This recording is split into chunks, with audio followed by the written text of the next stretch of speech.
और बच्चों कैसे हो? सही है। आज फिर से कुछ उस तरह की शुरुआत है जैसे पिछले वीडियो में थी। मैं फिर से कहूँगा, ये देखो उगता हुआ सूरज और जाती हुई सर्दियाँ, दोनों ही चीज़ें बड़ी मज़ेदार हैं। ये वाले दिन जो हैं वो बहुत ही एक खूबसूरत सा मौसम पेश करते हैं। तो सबसे पहले तो ये, फिर नहीं तो ना ये आपके लिए वो वीडियो के एंड में दिखाना पड़ता है, तो पहले ले लो आप। चलो अच्छा, आज ये वीडियो बनाने के दो पर्पज़ हैं। दो में से एक पर्पज़ आज सॉल्व होगा, दूसरा पर्पज़ सॉल्व नहीं होगा। एक पर्पज़ तो ये है कि हम इस बारे में बात करेंगे कि जेई मेंस पहले का रिज़ल्ट आने के बाद जेई मेंस दूसरे के लिए क्या स्ट्रेटजी होनी चाहिए और किन बातों का ध्यान रखना चाहिए। और दूसरा पर्पज़ ये है कि मुझे कहा गया, कुछ स्टूडेंट्स ने कहा कि आप उन लोगों के लिए एक ओरिएंटेशन वीडियो रिलीज़ कीजिए जो बच्चे 11th से 12th में जा रहे हैं। और ये बात बहुत इंपॉर्टेंट है। एंड ये भी पॉइंट आउट किया गया कि वो चैनल पे उन बच्चों के लिए तो ओरिएंटेशन वीडियो है जो 10th से 11th में जा रहे हैं। आप लोग देख सकते हैं, चैनल पे अवेलेबल है ओरिएंटेशन वीडियो के नाम से, यू कैन सर्च। लेकिन वो 11th से 12th में जाते हुए बच्चों के लिए कोई ओरिएंटेशन वीडियो नहीं है। तो आई डीपली रियलाइज़ कि there has to be one.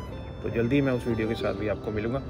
अभी आज तो हम इसके बारे में बात करेंगे, जेई मेंस के बारे में, और जनरल बातें कि अगर हम फिर से किसी एग्ज़ाम के लिए प्रिपेयर कर रहे हैं, किसी भी एग्ज़ाम के लिए जनरल बातें वो एप्लीकेबल हो जाती हैं, तो उसमें किन किन चीज़ों का ध्यान रखना ज़रूरी है ताकि हम पहले से बेहतर और बेहतर और बेहतर परफॉर्म कर सकें। लेकिन सबसे पहले तो I will say congratulations to all of you for the wonderful result that is there. तो हमेशा की तरह मेरी बहुत बहुत शुभकामनाएं आप लोगों को, बहुत बढ़िया रिज़ल्ट। और इसमें मैं सिर्फ उन स्टूडेंट्स की बात नहीं कर रहा हूँ जिनका आपको लग रहा है कि बहुत अच्छा परसेंटाइल है या बहुत अच्छा स्कोर है इस तरह से, तो मैं सभी को इंक्लूड करके उसमें बात कर रहा हूँ। ये अगर आपको लग रहा है कि आपका स्कोर रिलेटिवली बहुत ज़्यादा अच्छा नहीं है, तब भी आप मेरी शुभकामनाओं के बहुत ज़्यादा हकदार हैं। ये एक नेशनल लेवल का कंपटीशन होता है, पहले भी मैंने आपको इस बारे में बात की है, और इसको आप लोगों ने बहुत मेहनत की, बहुत ज़्यादा अच्छी तैयारी की और बहुत अच्छे तरीके से आपने पार्टिसिपेट करके इसको निभाया। तो इसके लिए I feel very proud of you, बहुत अच्छा किया आपने। और बाकी जो परसेंटाइल वगैरह की बात है, ये थोड़ा सा एक रिलेटिव इशू रहता है। सिर्फ परसेंटाइल लेवल पे नहीं, आप लाइफ में कोई भी एग्ज़ाम में अपेयर हो या एग्ज़ाम नहीं भी हो, तो दूसरी बातों में भी जहाँ पे थोड़ा बहुत आप प्रतियोगिता वाला फील ले लेते हैं, तो उसमें जैसे मान लो आपको लग रहा कि किसी स्टूडेंट का परसेंटाइल बहुत ज़्यादा हो सकता है उसको अपने एंड पे कम लग रहा हो, और आपको लग रहा है किसी का कम है, तो हो सकता है वो बहुत सेटिस्फाइड हो कि जैसे मैंने प्रिपेयर किया या जैसे है, इतने सारे लोग एग्ज़ाम में बैठे, सो अब के लिए this is it. No doubt कि I will go for the next one with a better stronger preparation and with a, जैसे मैं हमेशा वर्ड यूज़ करता हूँ ना, stronger version of myself. वो तो फिर अलग ही मज़ा उसका। तो इसलिए जैसे जो मिलते भी हैं मेरे से स्टूडेंट्स, फ़ोन पे बात होती है, व्हाट्सएप पे चैट होती है या क्लास में, मैं यही कहता हूँ कि इतना ज़्यादा ऐसा सोचने का नहीं रहता। आपने एग्ज़ाम के लिए प्रिपेयर किया, अच्छे से प्रिपेयर किया, अपना पूरा वो लगा के आप इसको एग्ज़ाम में अपीयर होके आए, जो रिज़ल्ट आया वो है। तो उसको सोच के कि जी ऐसा नहीं हुआ, वैसा नहीं होगा, इन चीज़ों से जितना जल्दी लाइफ में ऊपर उठ जाएँ उतना आगे करियर में और अपनी डेली लाइफ में, मैं तो कहूँगा even in the professional life, बहुत ज़्यादा हेल्प होती है। एक तरह से एक मॉरल प्लेटफॉर्म मैं कहूँगा कि मिल जाता है कि आप बड़े अच्छे तरीके से लाइफ में चीज़ों को निभाना सीख जाते हैं, जो कि हमेशा हेल्प करता ही है।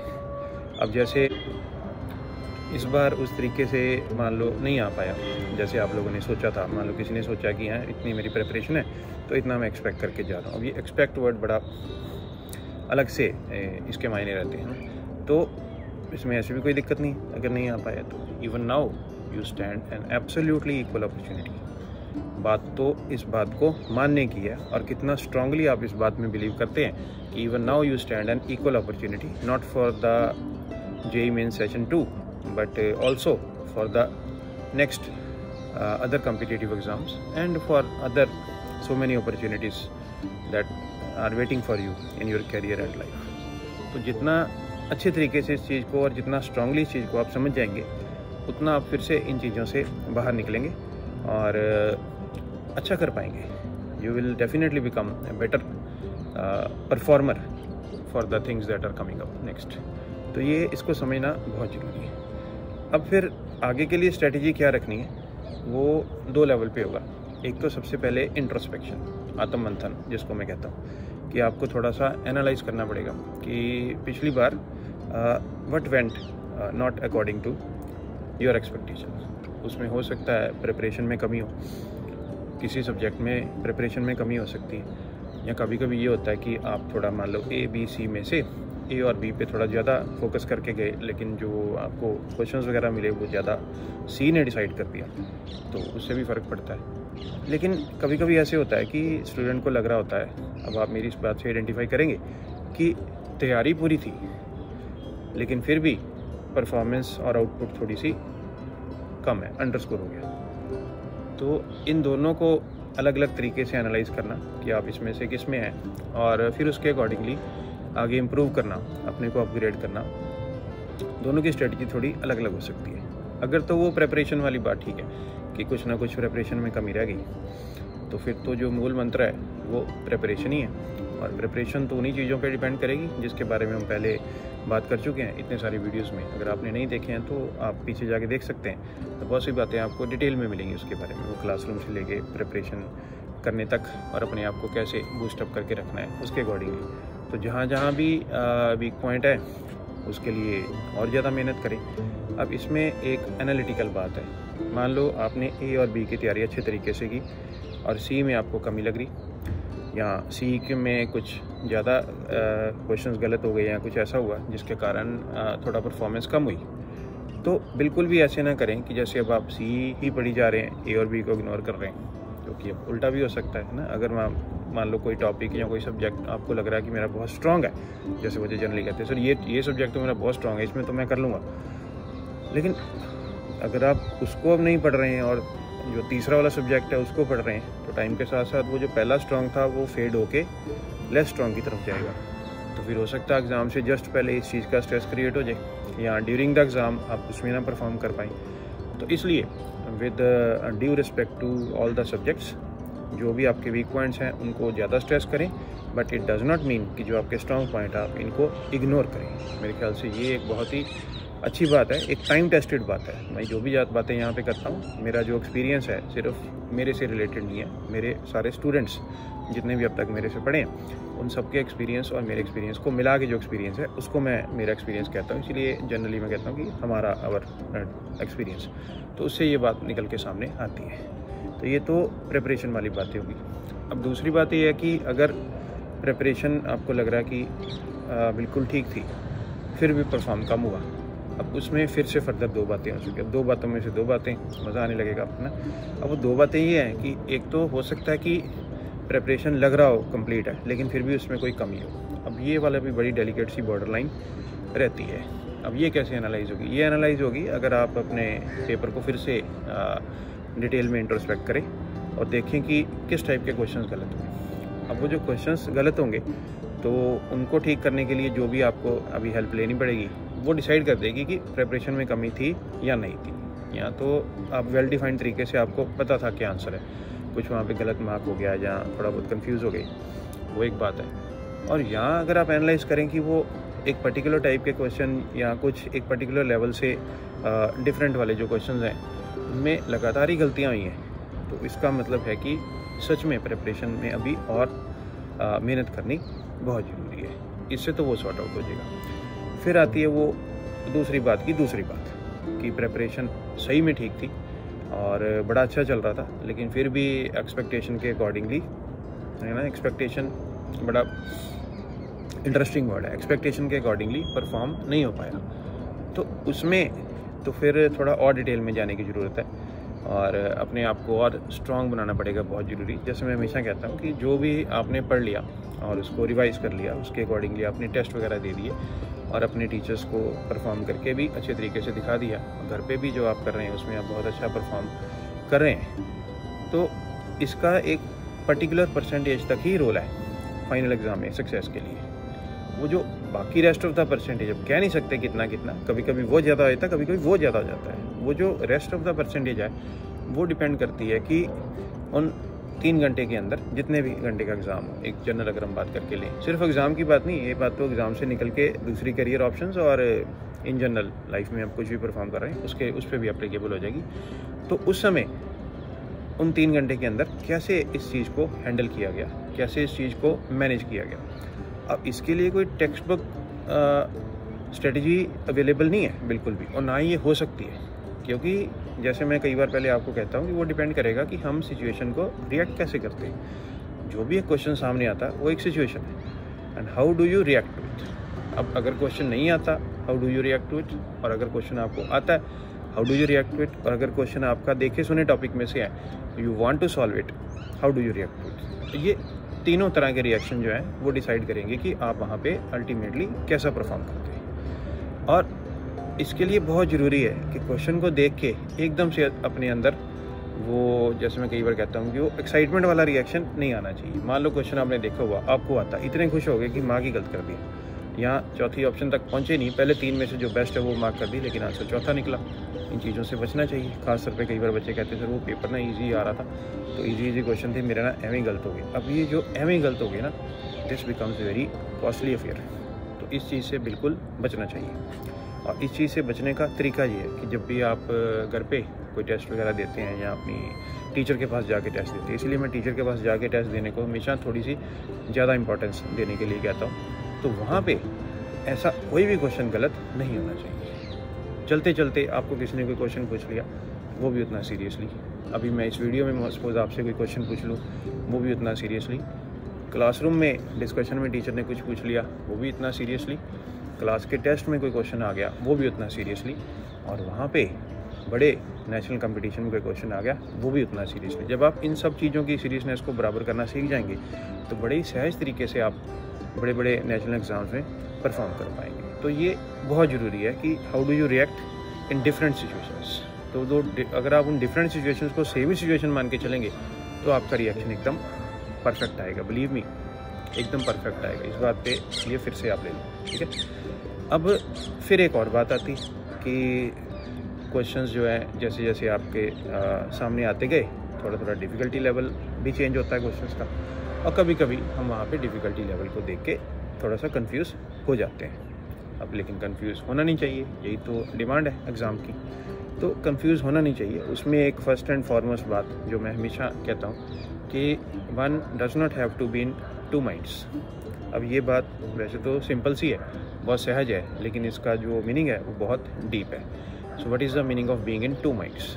जैसे क्लास में आप कोई टॉपिक पढ़ रहे हैं, टीचर आपको पढ़ा रहा है, कुछ ऐसा चल रहा है बोर्ड पे, है ना, तो कभी कभी वहीं से 2 माइंड स्टार्ट हो जाता है कि एक कॉन्शियस और एक सबकॉन्शियस। कभी कभी सबकॉन्शियस डज नॉट एग्री, तो उसको लग रहा है कि नहीं ये दूसरी वाली चीज़ भी हो सकती है। तो प्रिपरेशन इतनी कंसोलिडेटेड होनी चाहिए। फिर पुराना वर्ड आ गया, इस बारे में तो मैंने पहले प्रीवियस वीडियोज़ में बात की हुई है कि वो सब्जेक्ट के प्रिंसिपल्स को बिना कॉम्प्रोमाइज़ करते हुए उसके साथ साथ चला जाए, उसके साथ साथ सीखा जाए। और मान लो किसी वजह से कुछ फैक्चुअल प्रिपरेशन में कोई गैप रह भी सकता है, या कोई कई बार कुछ चीज़ें भूल भी जाती हैं, तो वहाँ पे ये नहीं होना चाहिए कि आप बिना सब्जेक्ट के प्रिंसिपल अप्लाई किए हुए या बिना फैक्ट्स के आप एक तरह से बायस तरीके से उस आंसर तक पहुँचने की कोशिश करें। वो कभी कभी उस तरह से नहीं जाता जैसा आप चाहते हैं। तो ये चीज़ बहुत इंपॉर्टेंट है। इसलिए एक वीडियो था पीछे, हाउ टू से नो, कि अगर आपको क्वेश्चन नहीं आता तो उसको ना कहना और आगे बढ़ना बहुत ज़रूरी है। इससे बहुत हेल्प होती है। और फिर टाइम मैनेजमेंट तो इम्पॉर्टेंट है ही। 2 माइंड्स में होने से एक टाइम मैनेजमेंट भी कभी कभी इतनी अच्छी नहीं रहती। कि 4 ऑप्शन हैं, आप देख रहे हैं, आपको पता है, आपने डिसाइड कर लिया बी और सी में से एक आंसर है, तो quickly you have to grasp either of them. और फिर अगला क्वेश्चन देखा जा सकता है। किसी क्वेश्चन में कन्फ्यूजन है तो उस पर हम वापस आ सकते हैं। वो जो ये 2 माइंड्स वाली बात है ना, इस पर बहुत ज़्यादा टाइम स्पेंड नहीं करना चाहिए मेरे ख्याल से। और एक डिसीजन लेते हुए आगे चलना चाहिए कि अगर आता है तो ठीक है, मार्क कर दिया, अगर नहीं आता है तो यहाँ तो उसको छोड़ दिया ये मान के कि बिल्कुल भी नहीं आता है, और यहाँ उसको होल्ड पे रख लिया कि अब बाद में अगर टाइम बचेगा तो I will come back to this question, अगर ऐसी पॉसिबिलिटी वहाँ पे रही तो। बिल्कुल भी टाइम फ्रेम के अंदर चलना बहुत ज़रूरी है। उसको अगर आप एक ही क्वेश्चन को 5 मिनट, 6 मिनट, 7 मिनट लग गए हैं और फिर भी कोई डिसिसिव आउटकम उसका नहीं निकला है, फिर थोड़ी सी मुश्किल है। अब कभी कभी वो न्यूमेरिकल वगैरह टाइप क्वेश्चन होते हैं या कोई सॉल्व करने वाले जो जिनमें 2-3 मिनट लगेंगे, 4 मिनट भी लग सकते हैं। अगर वो सही डायरेक्शन में जा रहा है फिर तो वो डिज़र्व करता है कि उसको टाइम देके उसको ठीक किया जाए। फिर तो वो ठीक है, but without getting into two minds, that is very important. और उन क्वेश्चंस के लिए टाइम कहाँ से आएगा, जो एक्स्ट्रा टाइम उनको लगता है। वो जो बाकी फैक्चुअल क्वेश्चंस रहते हैं और थोड़े कंसेप्चुअल रहते हैं जो, और कुछ ऐसे रहते हैं जो आपको अच्छे तरीके से पता है कि हाँ ये है, उनमें तो बहुत टाइम बचता है ना। कई तो 15 सेकंड, 20 सेकंड, 30 सेकंड में हो जाते हैं। अब कभी कभी 15, 20, 30 सेकंड में क्वेश्चन कैसे सॉल्व करना, ये तो क्लासरूम में आपको सब जगह बड़े अच्छे तरीके से सिखाया जाता है। तभी कई बार ऐसी एनालॉजी रहती है ना, कई बार मैं भी क्लास में कहता हूँ कि ये देखिए बुक में ऐसा सोल्यूशन गिवन है, ये 1.5 पेज में, और आप मेरे ख्याल से 10 सेकंड में इसका आंसर डायरेक्टली निकाल सकते हैं। ऐसी बातें सिखाई जाती हैं, और सिर्फ सिखाई नहीं जाती, ऐसी बातें आपके द्वारा सीखी भी जाती हैं, क्योंकि आप बहुत मेहनत करते हैं इन काम में। शुरू में जब टेस्ट देने शुरू करते हैं तो कई बार पेपर नहीं कंप्लीट होता, फिर क्लासरूम के साथ साथ एक्लेमेटाइज होते रहते हैं कि ऐसा करने से ये चीज़ें सॉल्व होगी, फिर वो कंप्लीट होगा। अब एक और बात जो ज़रूरी है कि अगर फर्स्ट जेईई अटैम्प्ट हो गया, इसका कुछ परसेंटाइल आ गया जो आपको में भी लग रहा है कि अभी अच्छा नहीं है, या जो लग रहा है कि अच्छा है लेकिन फिर भी आपको उससे और बेहतर करना है, तो और बेहतर करना है तो फिर और बेहतर आउटपुट के लिए और बेहतर इनपुट से अच्छी ऑप्शन कोई भी नहीं है। अब बिना अच्छी इनपुट किए और बेहतर नहीं होगा। सिर्फ सोचने मात्र से तो ये चीज़ पॉसिबल, संभव हिंदी यूज़ करें ना, ये चीज़ संभव नहीं होगी या पॉसिबल नहीं होगी। अब और बेहतर इनपुट का क्या मतलब है, हार्डवर्क तो है ही, but I will stress on a word, harder work, more hard work, more diligence. Diligence word को भी ले आते हैं आप इसके अंदर। अब आप ढूंढो डिलीजेंस का एग्जैक्ट मीनिंग क्या है, लेकिन ढूंढने से ज़्यादा, लिटरली सोचने से ज़्यादा इसको फील करना बहुत ज़रूरी है कि जैसा भी पहले किया है अब उससे और बेहतर करना है। और सिर्फ इस सेंटेंस में आपको रिजल्ट का नहीं सोचना है, परफॉर्मेंस का नहीं सोचना है, इसमें आपको इनपुट का सोचना है कि आप कैसे उसकी प्रिपरेशन के बारे में जा रहे हैं। और उसमें छोटी छोटी बातें बहुत हैं। इतने वर्किंग आवर पहले थे, थोड़ा और उसको बढ़ाना है, ज़रूरी है बढ़ाना। अगर पहले वर्किंग आवर बहुत ज़्यादा थे तो कई बार मैं कहता हूँ कि वो इतना ज़्यादा पढ़ के भी वो सारी चीज़ें कई बार मिक्सअप हो जाती, थोड़ा सा उसको कम करना, रिलैक्सिंग के लिए थोड़ा सा टाइम देना, अपने माइंड को, फैक्ट्स को, कॉन्सेप्ट्स को असिमुलेट करने के लिए थोड़ा टाइम देना, वो बहुत ज़्यादा ज़रूरी है। तो ये दोनों तरह से, इस बारे में हम पर्सनली बात कर सकते हैं। किसी को कोई हेल्प की ज़रूरत है तो I am here all the time. आप मुझे अप्रोच करें तो I will sort it out for you as much as I can with your help of course. तो बहुत ज़रूरी है। अगर पहले वाली अप्रोच के साथ जैसे होता है ना कि वो जो चैप्टर हमें अच्छे लगते हैं, इंटरेस्टिंग होते हैं, उनको फिर से पढ़ते जा रहे हैं और उसको ज़्यादा मेहनत कर रहे हैं, वो नहीं चलेगा। इसको चेंज करना पड़ेगा। चेंज करेंगे तो आपके डे टू डे लाइफ में नज़र आना चाहिए। किसको नज़र आना चाहिए? आपको खुद को नज़र आना चाहिए। आपकी अपनी बॉडी लैंग्वेज में वो चेंज आना चाहिए कि थोड़ा सा स्ट्रेच आप अगर कर रहे हैं तो आपकी डे टू डे लाइफ में वो फील होगा कि आप स्ट्रेच कर रहे हैं। और स्ट्रेच करने से ही आएगा। अगर पहले वाला रूटीन फिर से सेट हो गया, अच्छा इस चैप्टर का टेस्ट है, थोड़ा बहुत 1-2 घंटे पढ़ लिया, टेस्ट दे के आ रहे हैं और एवरेज मार्क्स उतने की बैठ रहे हैं, तो फिर वो मुश्किल हो जाएगी कि एकदम एग्ज़ाम के पास जाके वो उतना बेहतर करने वाला जो फील है उसके साथ ट्यूनिंग नहीं हो पाएगी इनपुट आउटपुट की। और मोर ओवर अब तो बोर्ड्स के एग्ज़ाम्स भी बहुत क्लोज हैं, उनके लिए भी प्रिपेयर करना है। अब इस क्वेश्चन में डिस्कशन में नहीं जाना है कि how to make a balance between board and net. ये सब आपको जहाँ भी आप पढ़ते हैं अच्छी तरह से बताया गया, और एक बिना इसका एनालिसिस किए हुए भी दोनों को अच्छे तरीके से मैनेज किया जा सकता है कि जो चीज़ जिस टाइम पे ज़रूरी है वो चीज़ उस टाइम पे ज़रूरी है, लेकिन बिना दूसरी चीज़ को पूरी तरह से इग्नोर किए हुए।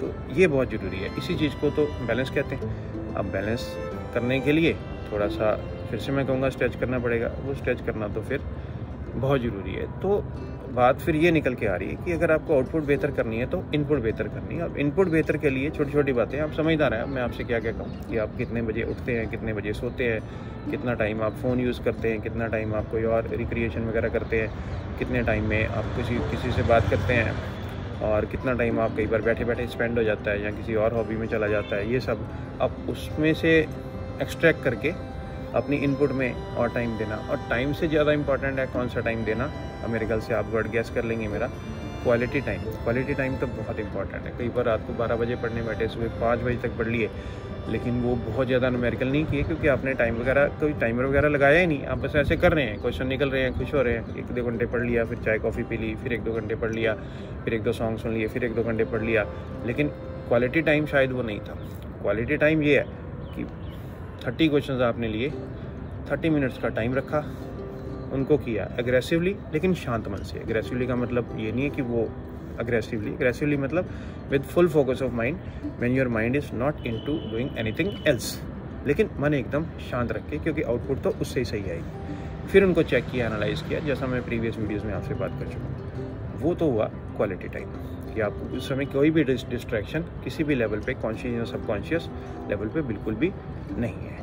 और ऐसा करते करते थोड़ा सा इस चीज़ को हर एक पल में, हर एक घंटे में, हर एक दिन में समझते हुए कि मुझे पहले से अच्छा करना है, मुझे पहले से बहुत अच्छा करना है, मुझे सबसे अच्छा करना है, इन सारी बातों को मिलाएंगे, फिर वो इनपुट बेहतर होगी। इनपुट बेहतर होगी तो आउटपुट तो बेहतर डेफिनेटली होगी ही होगी, क्यों नहीं होगी। अभी देखो एक एनालॉजी बन रही है। अभी जब मैंने ये वीडियो स्टार्ट किया था तो थोड़ी थोड़ी सनलाइट थी, आ गया, अब आप देख रहे हैं कितना ग्लो हो गया चारों तरफ, है ना। Such a beautiful day and such a beautiful sky आप देख रहे हैं। वो जो पीछे पत्ते दिख रहे हैं उनके ऊपर देखो कैसा वो ग्लॉसी आ गई है। तो बस ऐसे ही आपकी तैयारी बेहतर बेहतर और बेहतर होती जानी चाहिए। तो just like the rising sun, और then finally peeking at the right time, that is going to help. तो इन बातों को एक बार आप फिर से सुने, और इसमें से जो जो बातें आपसे रिलेट कर रही हैं, कनेक्ट कर रही हैं, उनको आइडेंटिफाई करें और कोशिश करें कि अभी पढ़ने के लिए बैठे।